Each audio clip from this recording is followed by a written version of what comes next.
Donald and Douglas are twins and had arrived from Scotland to help the Fat Controller, but only one engine had been expected. The twins meant well, but did cause confusion.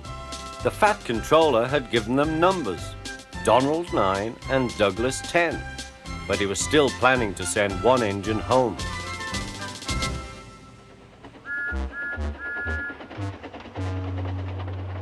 There was a brake van in the yard that had taken a dislike to Douglas. Things always went wrong when he had to take it out. His trains were late and he was blamed. Douglas began to worry. Donald, his twin, was angry. You're a muckle nuisance, said Donald. It's to leave ye behind I'd be wanting. You can't. I'm essential. Och, aye! You're nothing but a screeching and a noise when all's said and done. Spike Dougie, would ye? Take that! Oh! cried the van. There's more coming if you misbehave. The van behaved better after that. Until one day, Donald had an accident. The rails were slippery. He couldn't stop in time.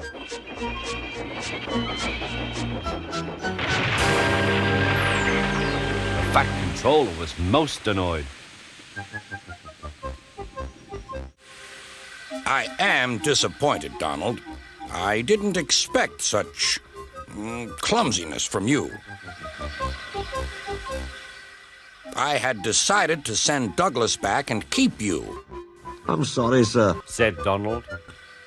I should think so, too. You have upset my arrangements. Now, James will have to help with the goods work while you have your tender mended. James won't like that.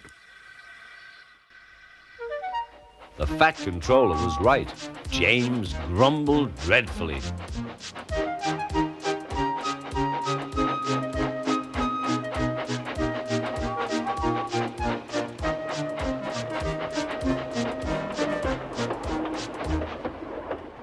Anyone would think, said Douglas, that Donald had his accident on purpose.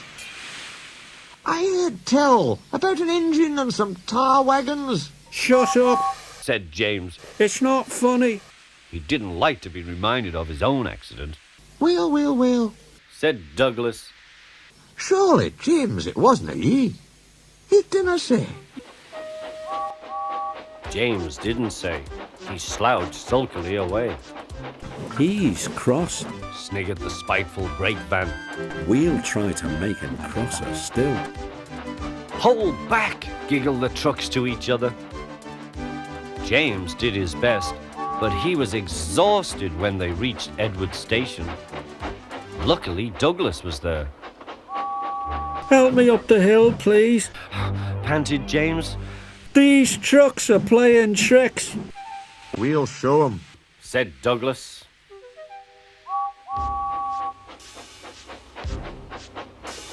Slowly but surely, the snorting engines forced the trucks up the hill. But James was losing steam. I can't do it, I can't do it. Leave it to me, shouted Douglas. The guard was anxious. Go steady, the van's breaking. The van was in pieces.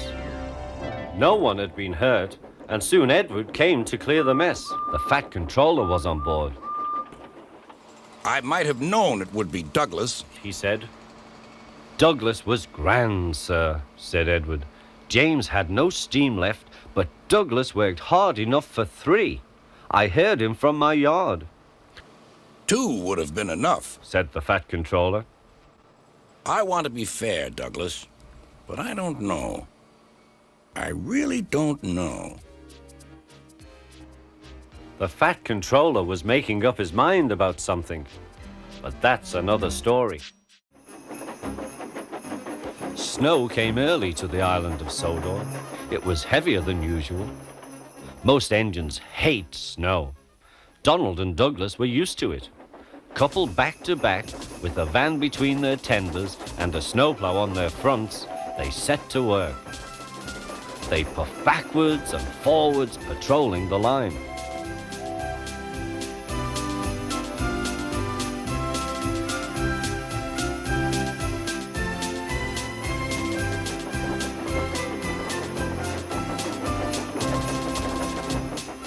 Generally, the snow slipped away easily, but sometimes they found deeper drifts. Presently, they came to a drift which was larger than most. They charged it and were just backing for another try when... Lord sakes, Donald, it's Henry. Dinna fash yourself, Henry. Bide a wee. We'll have you out. Henry was very grateful. He saw all was not well. The twins were glum. They told him that the Fat Controller was returning soon. He'll send us back for sure. It's a shame, said Percy. Lot of nonsense about a signal box. Too many of those, if you ask me. That brake van too. Put in James. Good riddance, that's what I say. They were splendid in the snow, added Henry. It isn't fair. They all agreed that something must be done, but none knew what. Percy decided to talk to Edward about it.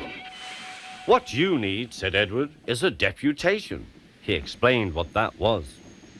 Percy ran back quickly. Edward says we need a depot station. Of course, said Gordon. The question is... What is a desperation, asked Henry. It's when engines tell Sir Topham Hatt something's wrong, said Percy. Did you say, tell the Fat Controller? Asked Duck thoughtfully. There was a long silence.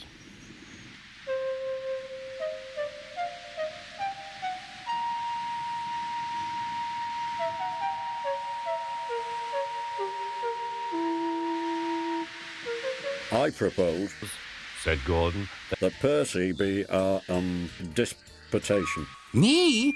Squeaked Percy. I can't. Rubbish, Percy, said Henry. It's easy. That's settled then, said Gordon. Poor Percy wished it wasn't. Hello, Percy. It's nice to be back. Percy jumped. Yes, sir, please, sir. You look nervous, Percy. What's the matter? Please, sir, they've made me a desperation, sir. To speak to you, sir. I don't like it, sir. The Fat Controller pondered. Do you mean a deputation, Percy? Yes, sir, please, sir. It's Donald and Douglas. They say, sir, that if you send them away, sir, well, they'll be turned into scrap, sir. That would be dreadful, sir. Please, sir, don't send them away. Thank you, Percy. That will do. Later, the Fat Controller spoke to the engine. I had a deputation. I understand your feelings, and I've given a lot of thought to the matter. He paused impressively. Donald and Douglas, I hear that your work in the snow was good. You shall have a new coat of paint. The twins were surprised. Thank you, sir. But your names will be painted on you. We'll have no more mistakes. Thank you, sir. Does this mean that the both of us... The Fat Controller smiled. It means... But the rest of his speech was drowned in a delighted chorus of cheers and whistles. The twins were here to stay.